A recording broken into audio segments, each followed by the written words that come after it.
Welcome to law की दुनिया। अगर आप इस चैनल पे नए हैं तो इस चैनल को ज़रूर सब्सक्राइब कीजिए। बहुत स्टूडेंट्स को झटका लगता है जब वो इस फील्ड में आते हैं और वो देखते हैं कि यहाँ तो जो हमने सोचा था उसके बिल्कुल विपरीत है।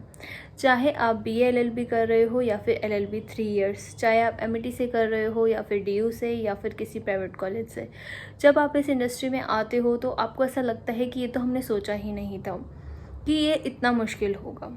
पढ़ाई तो एक सिर्फ बहुत छोटा सा पार्ट है, लेकिन उसके बाद जो आपको स्किल्स एक्वायर करनी होती है वो बहुत ज़रूरी होती है। यहाँ आके आपको पता चलता है, स्पेशली अगर आप एक नॉन लीगल बैकग्राउंड से हो, कि यहाँ पे सीनियर्स की बहुत ज़्यादा इम्पोर्टेंस रहती है जो आपको सिखा सके।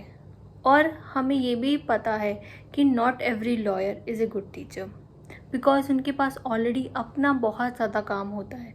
तो अगर जब हम इंटर्नशिप्स करने जाते हैं वहाँ पे हमारी पीपल स्किल्स यूज़ होती है, हमें रियल वर्ल्ड के बारे में पता चलता है कि कैसे हमें दूसरों से काम सीखना है, जो कि बहुत डिफ़िकल्ट होता है। तो हमें इस बात के लिए बिल्कुल प्रिपेयर्ड रहना चाहिए, जो कोई आपको नहीं बताएगा, स्पेशली अगर आप एक नॉन लीगल बैकग्राउंड से हो, कि कितना इंपॉर्टेंट होता है नेटवर्किंग करना। कोई आपको इंटर्नशिप्स पे रखे, इसके लिए आपको नेटवर्किंग की ज़रूरत होती है और आपको स्किल्स सीखने की ज़रूरत होती है, specially legal research and drafting, जो बहुत सारे कॉलेजेस आपको नहीं सिखाएंगे। वहाँ के टीचर्स, हमें ध्यान रखना है कि वो टीचर्स ही हैं, वो कंपनी के वर्कर्स नहीं हैं जो उनको पता हो कि लीगल रिसर्च या ड्राफ्टिंग क्या होता है। तो हमें वो एक कंपनी से ही समझ आ सकता है, और कंपनी मतलब हमें इंटर्नशिप्स करनी पड़ेगी, हमें जाके बॉस से सीखना पड़ेगा, और वो भी अपने आप में बहुत बड़ा टास्क होता है। सो ये हमें बाद में पता चलता है जब हमारी इंटर्नशिप शुरू होती है या फिर हम ऑलमोस्ट लाइक एंड में होते हैं अपने लॉ ग्रेजुएट होने के। डिस्क्रिमिनेशन भी है, स्पेशली लिटिगेशन में। लोग हमारे इंडिया में ये समझते हैं कि मेन जो है वो ज़्यादा सुटेबल है एग्रेसिव रोल्स के लिए रैदर दैन फीमेल।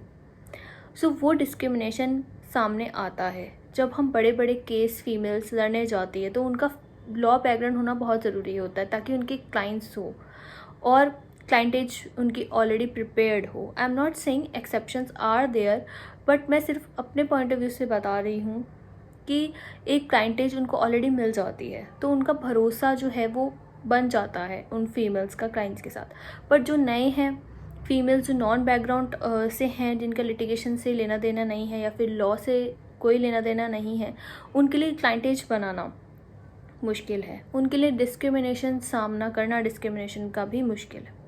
नेक्स्ट चीज़ है कि जज के मूड के बारे में आपको नहीं पता। ऑफ कोर्स वो भी एक ह्यूमन है, तो जो ह्यूमन के बैरियर्स होते हैं, मूड होता है, उसके हिसाब से ही आपको केसेस हैंडल करने पड़ता है। तो not every day is your day, so this is the next learning. So I hope इस वीडियो से आपको बहुत कुछ सीखने को मिलेगा।